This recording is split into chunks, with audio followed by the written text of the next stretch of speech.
അപ്പോ മണ്ടോദരിയമ്മേ എല്ലാ കാര്യങ്ങളും ഭംഗിയായില്ലേ? പൈസ കിട്ടിയില്ലേ? എന്നാ തരൂ, ഞാൻ കോടതി പോട്ടെ.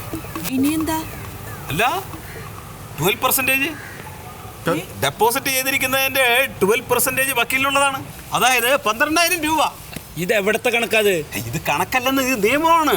ഇപ്പോ അപകട മരണം സംഭവിച്ച് ക്ലെയിം കേസ് വന്നാൽ ഇൻഷുറൻസ് തുകയുടെ ഇത്ര ശതമാനം വക്കീലിനുള്ളതാണ്. അതിന് ഇവിടെ പാരാണ് വക്കീല അപകടം വന്ന് മരിച്ചത്? മഹാദേവൻ പിള്ള മരിച്ചത് ഹാർട്ട് അറ്റാക്ക് ആയിട്ടല്ലേ? നിങ്ങൾ ഇതിൽ ഇടപെടില്ലേന്ന്? നിങ്ങൾ എന്തിനാണ് ഇടപെടുന്നത്? ഇത് വേറെ കണക്കാണ്. നിങ്ങളൊന്നും പറഞ്ഞാൽ മനസ്സിലായില്ല. കോടതിയിലെ പേപ്പർ, DTP, എഴുത്തുകൂലി, ക്ലർക്ക് ഫീ, പിന്നെ പോയിന്റ് ഫീ, പിന്നെ പത്രത്തിൽ പരസ്യം ചെയ്ത് ഇതിനൊക്കെ ചെലവില്ല. ഞാൻ എൻ്റെ കയ്യിൽ നിന്ന് എടുത്ത് കൊടുക്കണോ? ജാതി കണക്കൊന്നും നിങ്ങൾ എന്നോട് പറയരുത് കേട്ടോ. 10-15 വർഷം വക്കീൽ കുമസ്തനായിട്ട് ജോലി ചെയ്ത ഒരാളാണ് ഞാൻ. നിങ്ങളോ? എന്താണ് നിങ്ങളുടെ മാതിരി ആണ്ടിലും കൊല്ലത്തിലും ഒരിക്കൽ സംക്രാന്തിക്ക് കേസ് കിട്ടുന്ന ആളുടെ കൂടെ ജോലി ചെയ്ത ആളല്ല ഞാൻ.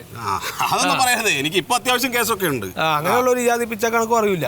നിങ്ങൾ ഏതെങ്കിലും കേസില്ലാത്ത വക്കീലിന്റെ ഗുമസ്തനാണെന്ന് കരുതി എനിക്ക് എന്റെ പൈസ കിട്ടണ്ടേ? വക്കീൽ ഫീസ് കൊടുത്തില്ലേ മണ്ടോദരി അമ്മേ? കൊടുത്തു. പിന്നെന്താ? ഈ കേസിന്റെ തുടക്കം മുതലേ ഞാൻ നിങ്ങളോട് പറയുന്നതല്ലേ പ്രസന്റേറ്റിന്റെ കാര്യം?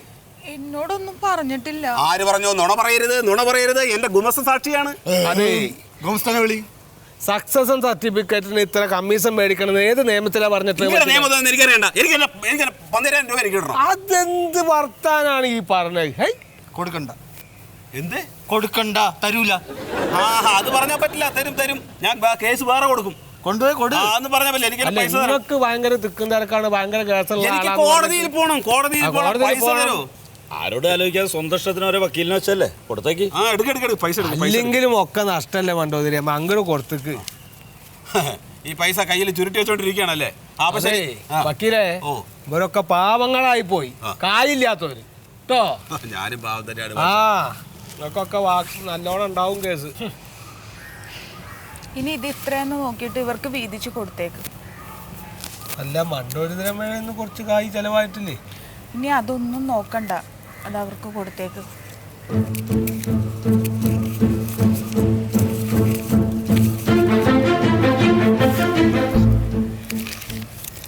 ഇനിയിപ്പോൾ ഒരു 5 ഉറുപ്പ്യ ഉണ്ട്. ഈ 5 ഉറുപ്പ്യാണല്ലോ സകല നഷ്ടത്തിനും കാരണം. ഇത് മണ്ടോദരി അമ്മയുടെ കയ്യിൽ തന്നെ ഇരുന്നോട്ടെ. ഇനി എന്നാ അച്ഛൻ്റെ അസ്ഥി പാപനാശിനിയിൽ ഒഴുക്കാൻ പോകേണ്ടത്?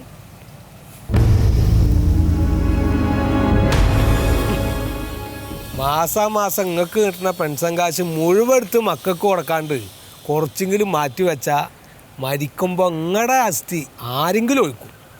ഇവരെ പ്രതീക്ഷിക്കണ്ട കേട്ടോ.